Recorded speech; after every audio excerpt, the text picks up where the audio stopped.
Hello मित्रों, स्वागत है आपका हमारे YouTube चैनल ज्ञान गंगा चाणक्य टीवी। मित्रों, तो आज हम क्लास 10 के मोस्ट इम्पोर्टेंट क्वेश्चन लेके आए हैं जो नंबर सिस्टम से हैं, और इससे पहले आपको एक वीडियो प्रोवाइड करा दी गई है। और आज हम देखते हैं नेक्स्ट क्वेश्चन के लिए, जो हमारे मोस्ट इम्पोर्टेंट क्वेश्चन है, जो पहली प्रश्नावली से हम क्रम वाइज प्लेलिस्ट बना दे रहे हैं।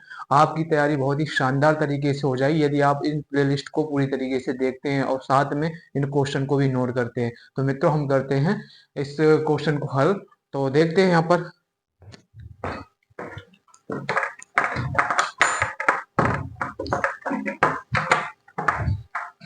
तो देखिए मित्रों, इस क्वेश्चन को हम हल करेंगे और बहुत ही शानदार क्वेश्चन लेके आए हैं हम। ये क्वेश्चन जो है मित्रों, आपको बोर्ड की परीक्षा में दिखाई देंगे। तो क्या कह रहे हैं, क्वेश्चन देखेंगे। संख्याओं 4 की पावर n पर विचार कीजिए। संख्याओं 4 की पावर n पर विचार कीजिए जहां n एक प्राकृतिक संख्या है। जांच कीजिए कि क्या n का कोई ऐसा मान है जिसके लिए 4 की पावर n अंक शून्य पर समाप्त होता है। ये क्वेश्चन मित्रों बहुत ही एनसीईआरटी का क्वेश्चन है और बहुत ही शानदार क्वेश्चन है। इस क्वेश्चन को समझने से पहले हमें कुछ चीजें समझनी पड़ेगी, क्योंकि मित्रों 4 की पावर 1 का मतलब होता है 4, 4 की पावर 2 का मतलब होता है 16, और 4 की पावर 3 का मतलब होता है 64। और मित्रों 4 की पावर 5 का जो मतलब होता है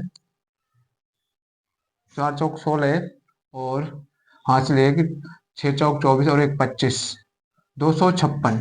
तो मित्रों यहाँ पर हम देखते जा रहे हैं, ऐसे अगर देखेंगे तो अनंत तक इसकी हम ज्ञात नहीं कर सकते कि इसके इकाई अंक पर शून्य आएगा।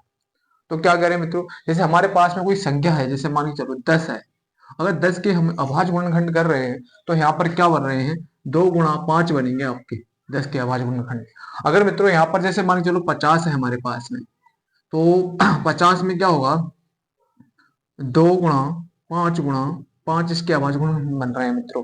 और यदि हम देखें इस 100 है संख्या 0 पर समाप्त हो रही है, तो देखो क्या हो जाएगा इसका, 2 गुणा 5 गुणा 5 गुणा, और यहाँ पर एक बार 2 और हो जाएगा, 2 गुणा 5, सॉरी 2, 25 25, 25 दूनी 50, 50 दूनी 100। तो मित्रों हमने यहाँ पर देखा कि यदि कोई संख्या 0 पर समाप्त हो रही है मित्रों, यदि कोई संख्या 0 पर समाप्त हो रही है तो उसके अभाज्य गुणनखंड 2 और गुणा 5, 2 और 5 अभाज्य गुणनखंड अनिवार्य रूप से आ रहे हैं। यदि अगर कोई संख्या 0 पर समाप्त नहीं होती, जैसे मान के चलो मैंने ले लिया यहाँ पर, मैंने यहाँ पर ले लिया आपका 15 ले लिया जो 0 पर समाप्त नहीं हो रहा, तो इसके गुणनखंड क्या हो रहे हैं, त्रिपक्षीय 15, इसके कोई से भी गुणनखंड हो रहे हैं। अगर कोई संख्या 0 पर समाप्त होगी तो उसके जो गुणनखंड होने चाहिए मित्रों, वो हमारे क्या होने चाहिए, 2 गुणा 5 अनिवार्य रूप से होनी चाहिए। अगर 2 गुणा 5 नहीं हो रहे अनिवार्य रूप से तो वो संख्या 0 पर समाप्त नहीं होगी। यदि 2 और 5 अगर उसके गुणनखंड हैं तो वो 0 पर समाप्त हो जाएगी, और 2 और 5 नहीं है तो वो संख्या 0 पर समाप्त नहीं होगी। अब उम्मीद है इस क्वेश्चन को हम आराम से बना सकते हैं मित्रों। तो इसको अगर हम करते हैं, इसकी कोई आवश्यकता नहीं थी मित्रों, तो इसमें सिर्फ थ्योरी का काम है मित्रों। क्या है, थ्योरी का।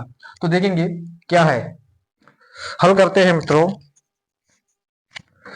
हल करेंगे तो देखेंगे हम यहाँ पर क्या लिखेंगे मित्रों, लिखेंगे यहाँ पर यदि यदि कोई संख्या यदि कोई संख्या शून्य पर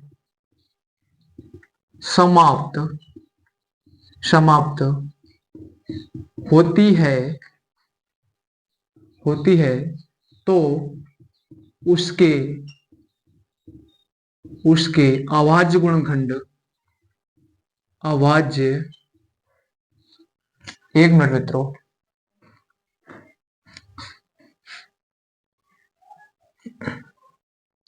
यदि कोई संख्या यदि कोई संख्या 0 पर समाप्त होती है तो उसके अभाज्य गुणनखंड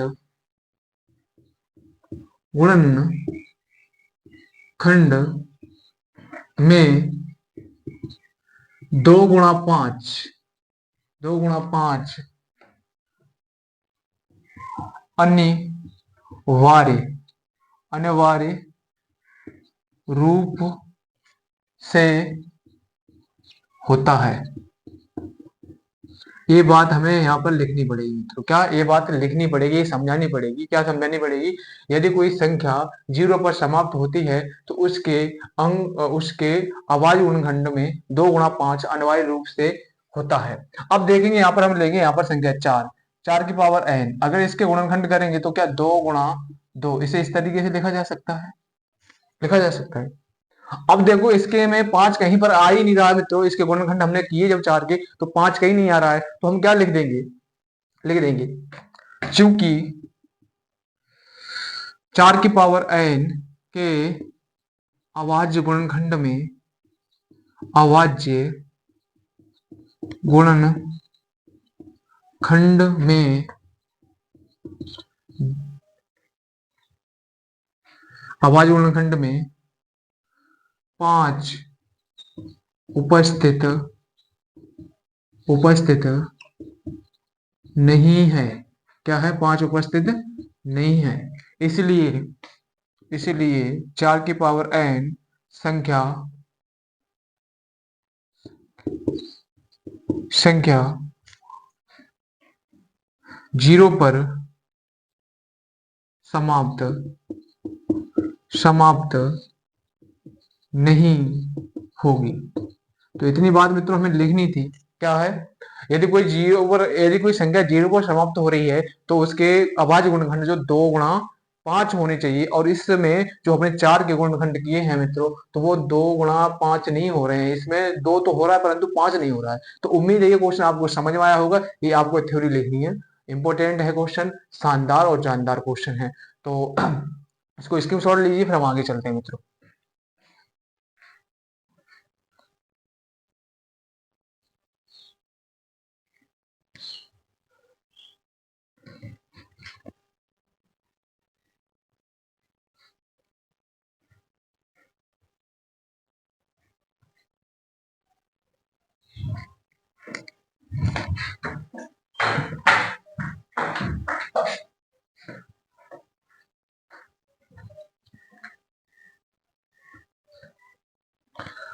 तो मित्रों अब हम देखते हैं इस नेक्स्ट क्वेश्चन के लिए। हमारे पास में एक दूसरा क्वेश्चन है। ये कह रहे हैं यहाँ पर 18 और 117 के एचसीएफ को 18 एम 117 के रूप में दर्शाया गया है।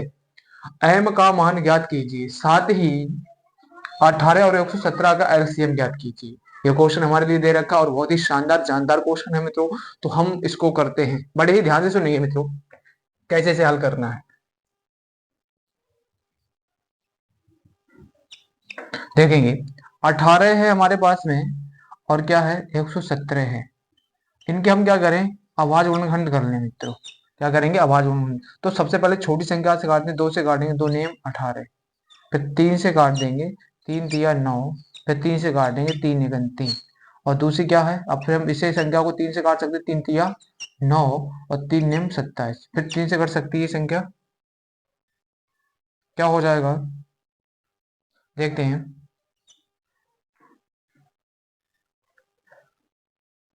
देखेंगे 3 एकम 3 और 3 तिया 9, ये हो गया मित्रों हमारे पास में। एक मिनट देखते हैं मित्रों, इस क्वेश्चन में कुछ त्रुटि लग रही है मुझे। ठीक है, सही है क्वेश्चन मित्रों। तो क्या करेंगे, इसको हम जब काटेंगे तो क्या हो जाएगा हमारे पास में, 13 से ही कट जाएगा, 13 एकम 13। अब देखो यहाँ पर हम 18 को लिखते हैं, इसके जो गुणनखंड हुए हैं उसको लिख ले रहे हैं। यहाँ पर गुणनखंड को लिख ले रहे हैं। यहाँ पर कौन कौन से गुणनखंड हुए हैं, जैसे 2 गुणा 3 और यहाँ पर 117 के लिखेंगे तो क्या हो जाएगा, 3 गुणा कितने हो जाएंगे, 13। अगर हम यहाँ पर एचसीएफ की बात कर लें मित्रों, तो एचसीएफ क्या होता है, जो दोनों में उभयनिष्ठ होता है। अब देखो ये दोनों संख्या हमारे उभयनिष्ठ चल रही है, ये वाली, तो ये क्या हो जाएंगी हमारे पास में, ये क्या हो जाएंगे, इसका एचसीएफ हो जाएंगे। जैसे 3 गुणा 3, तो एचसीएफ कितना निकल के आ जाएगा हमारा, 9 आ जाएगा मित्रों। अब ये इस बात को कह रहे हैं यहाँ पर, चलो एलसीएम पूछा गया तो एलसीएम भी हम यहीं पर निकाल दे रहे हैं। एलसीएम मित्रों, तो एलसीएम क्या हो जाएगा, इनको एक एक बार लिखना है और बाद बाकी सारी संख्याओं को लिख लेना है। 2 गुणा 3 गुणा 3 गुणा और 13 आपस में मल्टीप्लाई करेंगे, इनका क्या हो जाएगा, 3 दूनी 6 और 3 दूनी 6, 6 तियो 18, 18 और 13 की मल्टीप्लाई कर लेंगे मित्रों साइड में कहीं पर। 18 और 13 की जब मल्टीप्लाई करेंगे, 8 3 24 के 4 हासिल 2, 3 1 3 और 3 1 3 और 2 5 हो जाएगा हमारे पास में। उसके बाद में हमारे पास में क्या हो जाएगा, 1 8 1 8 1 1 1, तो 4 8 5 13 के 3 हासिल 1 और 234 हो जाएगा इसका HCF। अब क्या हो जाएगा, लासा जो कितना हो जाएगा, 234 हो जाएगा मित्रों। उम्मीद है ये बात आपको समझ में आई होगी। अब ये कह रहे हैं कि 18 और 17 117 के HCF को हमने इसके टर्म में लिखा है, तो आप m का मान ज्ञात करके दिखाएं। तो हम क्या करेंगे मित्रों, यहाँ पर HCF बराबर क्या है, 18m माइनस के 117 है, कितना 117, और HCF हमारा कितना आया मित्रों, HCF हमारा 9 निकल के आया। देखो यहाँ पर ये दिखाई दे रहा है 9। तो हम क्या करेंगे, इसे इस तरीके से लिख देंगे, 18m माइनस के 117, इसको इधर लेके आएंगे, 18m माइनस के 117 बराबर 9 चल रहा है, 18m बराबर कितना हो जाएगा, 9 प्लस 117, तो 18m बराबर कितना हो जाएगा, और 9 और 7 5 15 हासिल 1 और 125 हो जाएगा। m बराबर कितना हो जाएगा मित्रों, 125, 125 बटे 18। तो कितनी बार कट जाएगा ये मित्रों,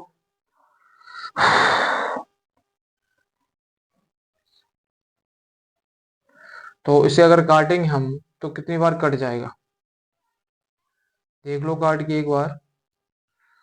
5 तो 8, 3 से तो कटेगा नहीं फिलहाल में, कुछ त्रुटि कर दी क्या,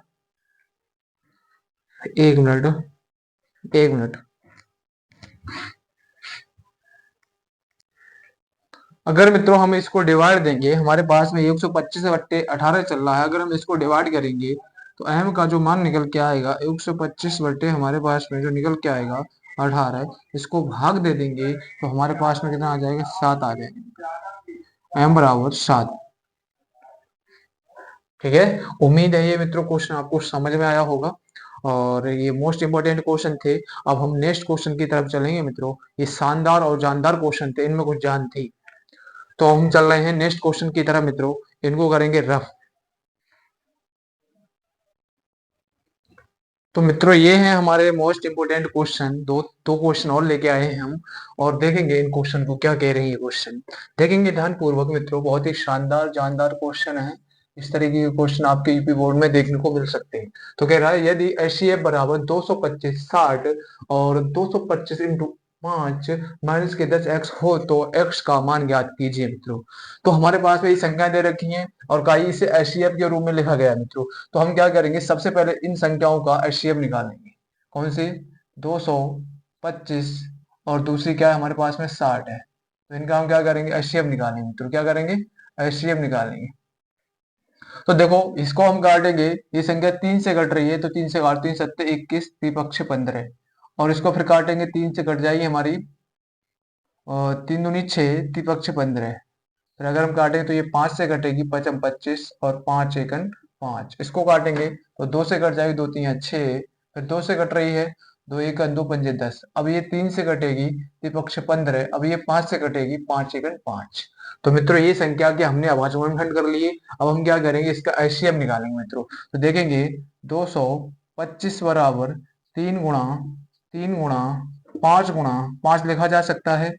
60 के लिए हम क्या लिख सकते हैं, 2 गुणा 3 गुणा 5 लिख सकते हैं। अगर HCF हम यहाँ से निकालें मित्रों तो क्या हो जाएगा हमारे पास में, जो दोनों में वनिष्ठ होते हैं, देखो एक तो 3 वनिष्ठ है दोनों में, ये देखेंगे यहाँ से, और एक क्या है, 5 वनिष्ठ है।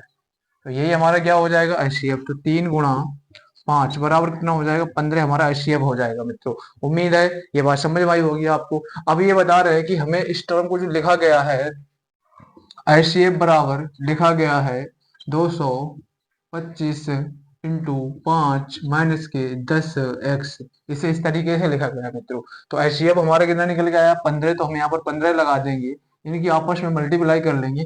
5 25 के 5 हासिल का 2, 5 दूनी 10 और 2 12 के 2 हासिल 1, 5 दूनी 10 और 1 11, और माइनस के 10x हमारा चल रहा है मित्रों। हम क्या करेंगे, इनको मित्रों इधर उठा के ले आएंगे, इसे उधर पहुंचा देंगे। 125 माइनस के 10x बराबर 15। और मित्रों हम आगे क्या करेंगे, ये जो हमारे 1125 चल रहा है इसे इधर लेके जाएंगे, माइनस के 11x बराबर 15 माइनस के 1125। अब क्या करेंगे मित्रों, हम इस संख्या में से इसे घटा देंगे तो 10x बराबर कितना हो जाएगा, 5 में से 5 गया, शून्य बचेगा यहाँ पर, और 2 में से 1 बचेगा, मतलब ये बचेगा माइनस का हमारा, मतलब 1110 बचेगा। माइनस से माइनस अगर हम खत्म करेंगे तो ये खत्म हो जाएगा, x बराबर बटे 10 हो जाएगा। यहाँ से इसे खत्म करेंगे तो x की जो वैल्यू निकल के आएगी 111 आ जाएगी मित्रों। उम्मीद है ये क्वेश्चन बहुत ही शानदार था मित्रों, आपको समझ में आया होगा। कुछ नहीं करना था मित्रों, इनकी आवाज गुणनखंड करने थे, उसके बाद में इसे इस तरह में लिख देना था, और इसे लिखने के बाद में एक्स का मान पूछ रहा था, हमने निकाल दिया मित्रों। तो देखें आप इसका एक बार स्क्रीनशॉट लें, फिर हम नेक्स्ट क्वेश्चन की तरफ चलेंगे मित्रों।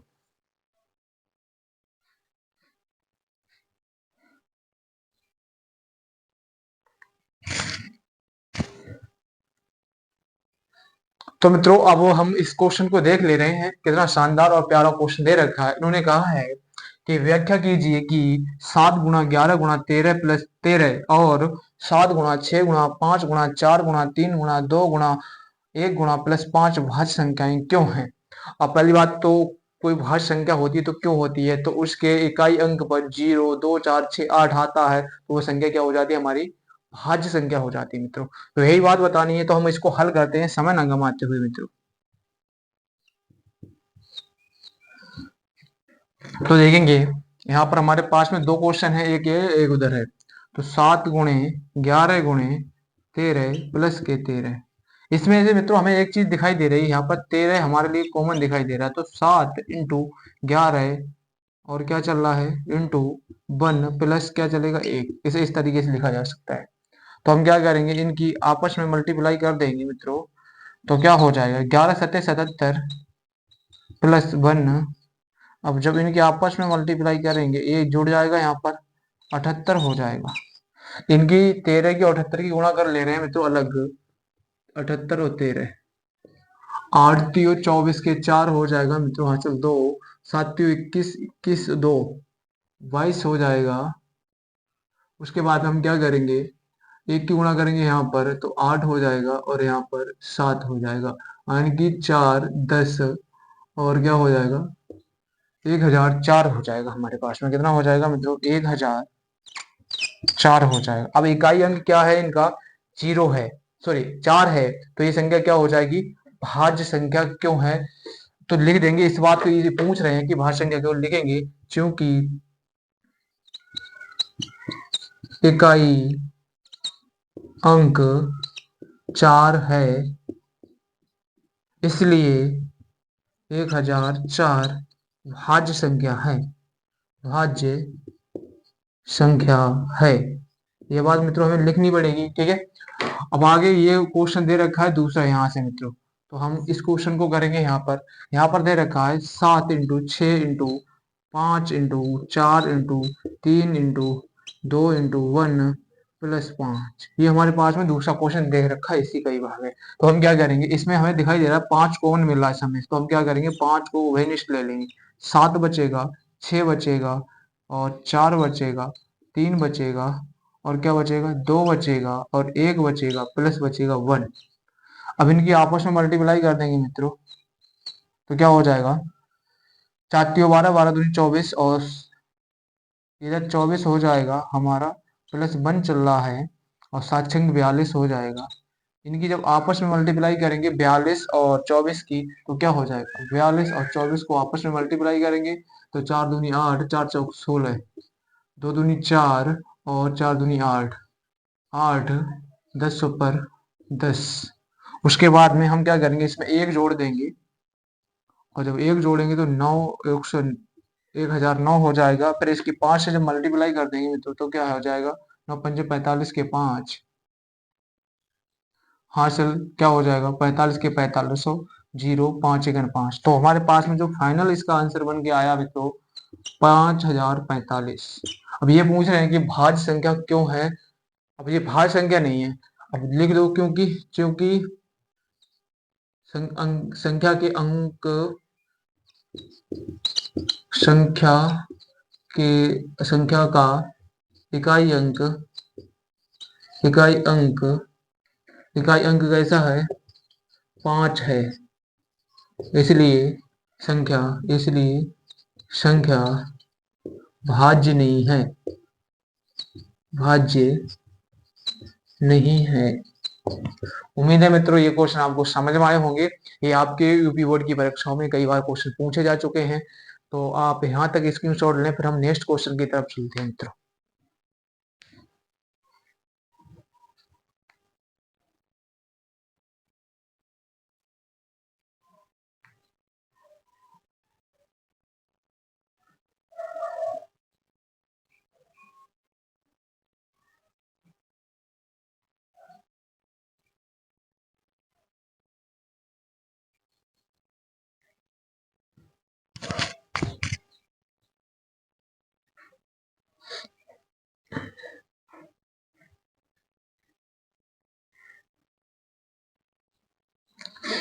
तो मित्रों हम इस क्वेश्चन को देखते हैं। फिर ये देखो कितना शानदार क्वेश्चन दे रखा है। हालांकि आपको ये दिखाई दे रहा हो, ये लाइन जो नहीं है वो नीचे जा रही है ज्यादातर। तो मित्रों ये जब जल्दी में लिखते हैं तो लाइन तिरछी हो जाती है। तो ये ना सोचे कि सर को बोर्ड पर लिखना नहीं आता है, ठीक है। हाँ तो देखो यहाँ पर देखते हैं, क्योंकि इतनी जल्दी से लाइन को लिखना और फिर मिटाना इतनी जल्दी पॉसिबल नहीं है। तो हम इसको क्वेश्चन को हल करते हैं। कह रहे हैं एचसीएफ 306 657 बराबर 9 दिया है। एलसीएम 306 657 का ज्ञात कीजिए। तो हमारे पास में मित्रों संख्याएं दे रखी हैं और एलसीएम दे रखा है। तो हम क्या करेंगे, एन वन हमारे लिए कितना दे रखा है? 306 दे रखा है। एन टू जो दे रखा है हमारे लिए 657 दे रखा है मित्रों। एचसीएफ जो दे रखा है हमारे लिए वो कितना दे रखा है? 9 दे रखा है। हमसे एलसीएम पूछ रहा है। तो हम क्या करेंगे, हमारे पास में सूत्र होता है मित्रों, अ, हमारे पास में जो सूत्र होता है वो क्या होता है? H C F, H C F into L C M बराबर N one into N two, ये हमारे पास में सूत्र होता है। तो हमसे एलसीएम पूछा गया है मित्रों, तो हम क्या करेंगे, N one into N two लगा देंगे, नीचे क्या आ जाएगा? H C F. तो देखो यहाँ से इसको सॉल्व करते हैं। एलसीएम हमें निकालना है मित्रों, तो क्या हो जाएगा? एन वन हमारे पास में 306 है और ये 657 है, और ये कितना हो जाएगा हमारे पास में? H C F 9। अगर इसे हम काटेंगे तो ये कितनी बार कट जाएगा? 3 तिया 9, 3 एक 3 जीरो, 3 दूनी 6, 3 से कट जाएगा 3 एक 3, 3 तिया 9 और 3 चौक 12। अगर हम एलसीएम निकाल रहे हैं तो क्या हो जाएगा? 34 इंटू 657। इनकी हम आपस में मल्टीप्लाई कर देंगे मित्रों, तो हमारे पास में ये आंसर आ जाएगा। तो यहाँ पर जब आपस में मल्टीप्लाई करेंगे इनकी तो क्या हो जाएगा? 7 चौक 28, 60 हासिल 2, 5 चौक 20 और 2, 22 हासिल 2, 6 चौक 24, 24 और 2 26, और 4 7 त्यों 21, 1 हासिल 2, 5 त्यों 15 और 16 17 के 7 हासिल 1, 6 त्यों 18 और 1 19। तो 8 3 3 2 2। तो हमारे पास में एलसीएम जो निकल के आ रहा है मित्रों, ये हमारे पास में एलसीएम निकल के आ जाएगा। उम्मीद है कि ये क्वेश्चन आपको समझ में आया होगा मित्रों। ये क्वेश्चन क्या पूछ रहा था, ये कह रहा था कि एचसीएफ को इस टर्म में लिखा गया है, 9 दिया रखा है। एन वन हमारे पास में 306 है और एन टू जो हमारे पास में 657 है। हमें एलसीएम इन संख्याओं का ज्ञात करना है मित्रों। तो हमारे पास में ये फार्मूला होता है, इस फार्मूले के जरिए से हमने इसको निकाल दिया। अब हम नीचे वाले क्वेश्चन को हल करते हैं मित्रों। क्या कह रहे हैं हमारे पास में? क्वेश्चन कह रहा है निम्नलिखित संख्याओं का एचसीएफ व एलसीएम ज्ञात कीजिए, साथ ही जांच कीजिए क्या दो संख्याओं का गुणनफल एलसीएम इंटू एचसीएफ होता है। तो देखते हैं, हम जांच करके देखेंगे। पहले इनको करते हैं हल। क्या हो जाएगा?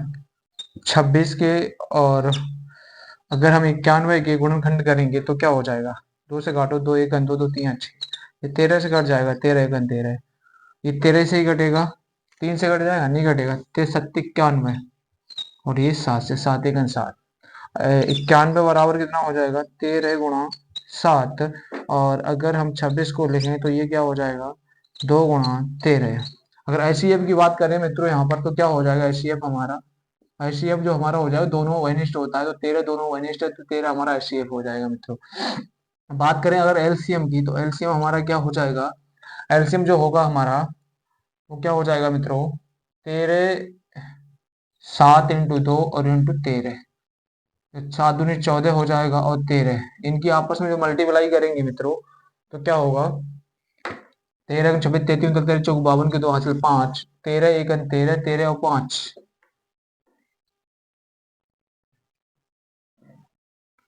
13 5 कितने हो जाएगा 18, 182 आ जाएगा इसका आंसर। तो हमारे लिए जांच करने को बताया था कि n1 × n2 बराबर LCF इंटू LCM, इसकी जांच करनी है। तो देखो हमारा एचसीएफ कितना आया, n1 कितनी है हमारे पास में 26 है इसमें, और n2 कितना है 91। अगर इनकी अगर आपस में गुणा करें और एचसीएफ की गुणा करें, एचसीएफ और एलसीएम की आपस में, तो कितना हो जाएगा मित्रों, एचसीएफ 13 है और एलसीएम हमारे पास में कितना है 132 है। क्या ये दोनों चीजें बराबर आ रही हैं, ये बताना चाह रहे हैं। तो गुणा करेंगे हम यहाँ पर, गुणा करके देख लेंगे मित्रों, तो करके देखेंगे यहाँ पर साइड में, 91 और 26 की जब गुणा कर रहे हैं हम, तो 6 × 6 और 9 × 5 = 42, 6 54 के 54 और 2 1 2 और 9 दूनी 18, कितना आ रहा है मित्रों 6 6 और 8 5 13, 3 हासिल 1, 23 66। तो ये भी 23 66 और ये भी इतना ही आएगा मित्रों। तो ये उम्मीद है ये क्वेश्चन आपको समझ में आए होंगे। क्या करना था, एलसीएम और एचसीएफ निकालना था, तो और उसकी जो जांच करनी थी कि n1 × n2 बराबर एलसीएम इंटू एचसीएफ आ रहा है या नहीं आ रहा है। तो मित्रों दोनों तरीके से अगर हमने किया तो क्या हो जाएगा, ये दोनों तरीके से सेम आ रहा है, तो ये क्वेश्चन सही हो जाएगा हमारा। तो मित्रों उम्मीद है कि आपको ये क्वेश्चन सारे समझ में आए होंगे। अब मिलते हैं हम नेक्स्ट पार्ट में, और हम नेक्स्ट जो हमारा टॉपिक है बहुपद, बहुपद के 2-3 वीडियो में सारे इंपॉर्टेंट क्वेश्चन करा देंगे, और उसके बाद में हम आपको साइंस के सारे इंपॉर्टेंट क्वेश्चन बताने वाले हैं, और आपकी बोर्ड की तैयारी एकदम मस्त तरीके से हो जाएगी मित्रों। तो आप कहीं भटकने की आवश्यकता नहीं है, विश्वास मान के चलिएगा कि आपकी पूरी पूरी तैयारी यहाँ से हो सकती है यदि आप वीडियो को रोजाना देखते रहते हैं। तो फिर तब तक के लिए धन्यवाद, वंदे मातरम, टेक केयर। और मित्रों एक ये क्वेश्चन दे रखा है हमने, ये क्वेश्चन आपको कमेंट में करके दिखाना है, कमेंट में इसका आंसर बताना है। ठीक है, होता है।